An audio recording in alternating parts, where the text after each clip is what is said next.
Pernahkah Anda membayangkan sebuah hadiah bisa menjadi awal dari korupsi? Pastinya, semua orang pernah menerima hadiah. Di saat momen-momen tertentu, hadiah menjadi sesuatu hal yang penting untuk menyenangkan orang lain.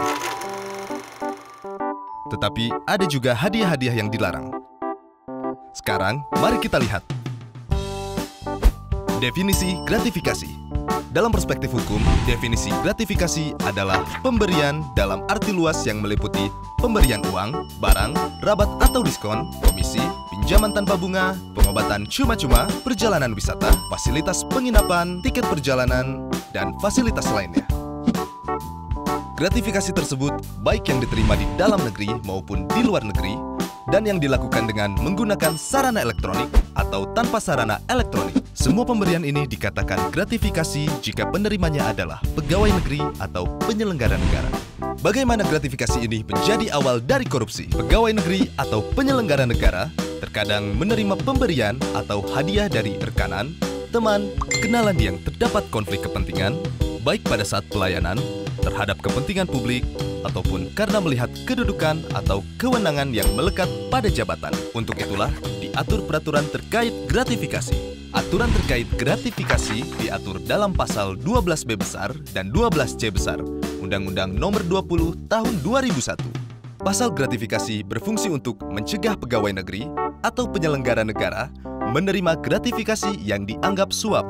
Pengaturan ini dibutuhkan untuk menghilangkan munculnya potensi konflik kepentingan akibat penerimaan gratifikasi dan membangun budaya transparansi, akuntabilitas, dan integritas. Mungkin kita sebagai masyarakat juga belum memahami apa saja unsur-unsur pasal gratifikasi.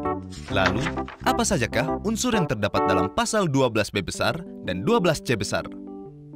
Adanya penerimaan gratifikasi. Penerima gratifikasi adalah pegawai negeri dan penyelenggara negara. Pegawai negeri yang dimaksud adalah pegawai negeri sebagaimana dimaksud dalam Undang-Undang Kepegawaian atau aparatur sipil negara. Pegawai negeri sebagaimana dimaksud dalam Pasal 92 KUHP, pemangku jabatan atau amtenar. Orang yang menerima gaji atau upah dari keuangan negara atau pejabat di pusat maupun di daerah. Orang yang menerima gaji atau upah dari suatu korporasi yang menerima bantuan dari keuangan negara atau daerah. Orang yang menerima gaji atau upah dari korporasi lain yang mempergunakan modal atau fasilitas dari negara atau masyarakat. Penyelenggara negara yang dimaksud adalah pejabat negara yang menjalankan fungsi eksekutif, legislatif, atau yudikatif, dan pejabat lain yang fungsi dan tugas pokoknya berkaitan dengan penyelenggaraan negara. Gratifikasi yang dianggap suap. Gratifikasi diperoleh dari pihak yang berhubungan jabatan dengan penerima, dan penerimaan gratifikasi tersebut bertentangan dengan kewajiban atau tugas penerima. Gratifikasi yang diterima tersebut tidak dilaporkan kepada KPK dalam jangka waktu 30 hari kerja sejak tanggal gratifikasi diterima. Bagaimana pembuktian penerimaan gratifikasi di pengadilan? Misalnya, pejabat negara menerima gratifikasi yang nilainya 10 juta rupiah atau lebih. Maka, pembuktian gratifikasi tersebut bukan merupakan suap dilakukan oleh penerima gratifikasi. Yang berikutnya, pejabat negara menerima gratifikasi yang nilainya kurang dari 10 juta, maka pembuktian gratifikasi dianggap suap dilakukan oleh penuntut umum. Lalu, apakah ada sanksi untuk penerima gratifikasi? Jawabannya, ya. Menurut pasal 12B besar ayat 2 Undang-Undang Nomor 20 Tahun 2001, pidana bagi pegawai negeri atau penyelenggara negara adalah pidana penjara paling singkat 4 tahun, paling lama 20 tahun, atau pidana penjara seumur hidup, dan pidana denda paling sedikit 200 juta rupiah, dan paling banyak 1 miliar rupiah. Mungkin semua orang belum sepenuhnya sadar bahwa dari penerimaan gratifikasi bisa berakibat fatal.